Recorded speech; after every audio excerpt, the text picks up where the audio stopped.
De plus en plus d'objets volés se retrouvent sur Internet, non pas pour être rendus à leurs propriétaires, mais bien pour être revendus sur des sites spécialisés d'annonces entre particuliers. Les forces de l'ordre multiplient les opérations contre cette nouvelle forme de cyberdélinquance. Reportage Christophe Huette, Olivier Saint-Paul et Yazdine Ahmed Chaouch.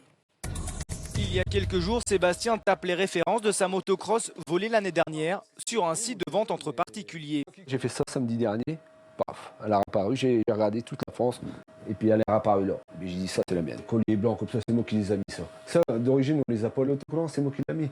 Ce père de famille est formel, c'est bien son petit bolide de 7 000 € qui serait vendu aujourd'hui sur Internet. 2 fois moins cher que sa valeur initiale. Sébastien vient de porter plainte et attend que les gendarmes puissent interpeller ces voleurs sans scrupules qui utilisent la toile pour écouler leurs marchandises. Ils sont changés quand même. Je dis, ils ont peur de rien. Je devais être le 8e. Le 8e à se faire escroquer par ce réseau. Sébastien est en effet loin d'être le seul en France. Ces dernières semaines, des petites affaires de ce genre sont élucidées. Un blouson retrouvé, un vélo de course identifié, ou plus farfelu, un perroquet restitué à son propriétaire. De plus en plus, policiers et gendarmes réussissent à piéger ces voleurs-revendeurs. Comme ici en Angoulême, une victime a reconnu cette moto sur Internet.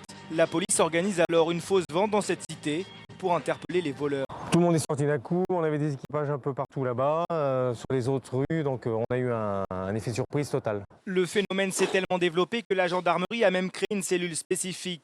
Ce cybergendarme traque les traces que laissent les délinquants du web, car chaque ordinateur est identifié par ce qu'on appelle une adresse IP. On l'a fait identifier par le fournisseur d'accès Internet et cela nous donne le nom d'un abonné. Les acheteurs de biens volés peuvent également être poursuivis.